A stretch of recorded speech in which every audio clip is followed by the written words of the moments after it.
प्राय ये भूल होती है, साधक की प्राय ये भूल होती है कि वह भजन कीर्तन ध्यान आदि करते हुए भी भगवान दूर है, वे अभी नहीं मिलेंगे, यहाँ नहीं मिलेंगे, अभी तो मैं योग्य ही नहीं हूँ, भगवान की कृपा नहीं है आदि भावनाएं बनाकर भगवान की दूरी की मान्यता ही दृढ़ करता रहता है।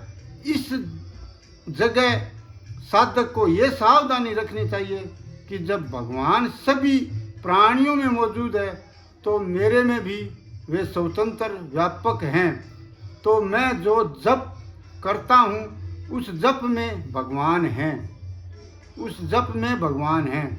मैं श्वास लेता हूँ तो उस श्वास में भी भगवान है, मेरे मन में भी भगवान है, बुद्धि में भी भगवान है। मैं जो मैं कहता हूँ उस मैं में भी भगवान है। उस मैं का जो आधार है वह अपना स्वरूप भगवान से अभिन्न है, अर्थात मैंपन तो दूर है, पर भगवान मैंपन से भी नज़दीक है। इस प्रकार अपने में भगवान को मानते हुए भी भजन जप ध्यान आदि करने चाहिए। अब शंका यह होती है कि अपने में परमात्मा को मानने से मैं और परमात्मा दो अलग अलग हैं, ये द्वैतापति होगी।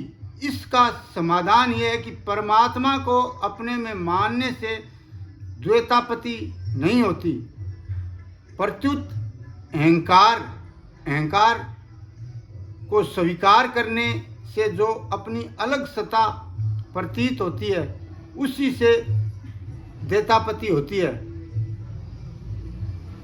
परमात्मा को अपना और अपने में मानने से तो परमात्मा से अभिन्नता होती है, जिससे प्रेम प्रकट होता है। जैसे गंगा जी में बाढ़ आ जाने से उसका जल बहुत बढ़ जाता है और फिर पीछे वर्षा न होने से उसका जल पुण्य कम हो जाता है, परंतु उसका जो जल गड्ढे में रह जाता है अर्थात गंगा जी से अलग हो जाता है, अर्थात जिसका त्याग हो जाता है, उसको गंगोज कहते हैं। उस गंगोज को मदिरा के समान अपवित्र माना गया है। गंगा जी से अलग होने के कारण वह गंदा हो जाता है और उसमें अनेक कीटाणु पैदा हो जाते हैं जो कि रोगों के कारण हैं, परंतु फिर कभी जोर की बाढ़ आ जाती है तो वह गंगोज वापस गंगा जी में मिल जाता है।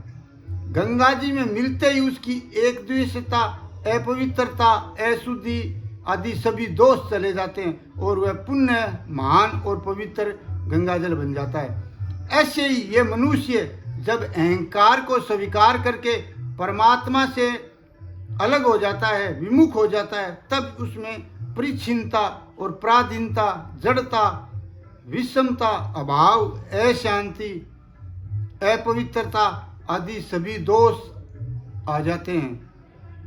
परंतु जब ये वापस अपने अंशी परमात्मा के सम्मुख हो जाता है, उन्हीं की शरण में चला जाता है, अर्थात अपना अलग कोई व्यक्तित्व नहीं रखता, तब उसमें आए हुए भिन्नता, पराधीनता आदि सभी दोष मिट जाते हैं, जैसे गंगोज के गंगा में मिल जाने से मिट जाते हैं। चेतन स्वरूप में दोष नहीं है, दोष तो अहंतापन में को स्वीकार करने से ही आते हैं। ब्राह्मण्य का तात्पर्य है कि संसार मात्र का संचालन भगवान की ही शक्ति से हो रहा है। मंत्र सर्व प्रवर्तते, भगवान प्राणियों को उनके स्वयं स्वभाव के अनुसार कर्म करने की प्रेरणा तो करते हैं, पर उसमें अपना आग्रह नहीं रखते। भगवान का आग्रह न होने के कारण ही मनुष्य अपनी कामना, ममता, आसक्ति के वशीभूत होकर पुण्य अथवा पाप करता है और उनका फल भोगने के लिए ही मनुष्य अपनी कामना, ममता आसक्ति से मनुष्य में और परमात्मा दो, और उनका फल भोगने के लिए स्वर्ग आदि लोकों में अथवा नरकों और बीच योनियों में, नीच योनियों में जाता है।